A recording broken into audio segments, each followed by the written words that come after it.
So I'm in Houston, Texas. I am staked out waiting to see if J. Cole will show up at TSU as he's doing his trunk tour. I'm a huge J. Cole fan. But I also decided last night that I was going to shoot my shot as a performance therapist because he's about to go on tour. And as we know, musicians, performers, artists, they're their own kind of athletes too. And they need recovery and treatment and support and strengthening and rehab as well because things happen and tours are long. They're very daunting on the body. So I literally brought my business cards. Hopefully I can get close enough to him to give these to him.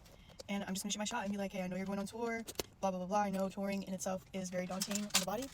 If you need a performance therapist and athletic trainer, I can be your girl. Like, hire me. So at the end of the day, no matter what, this seems so ridiculous and so crazy, but at the end of the day, I don't care because at least I'm opening that door to receive, And if nothing happens, nothing happens. At least I tried. But if he does hire me, hello? Like, I'm shooting my shot at J. Cole, so we'll see what happens.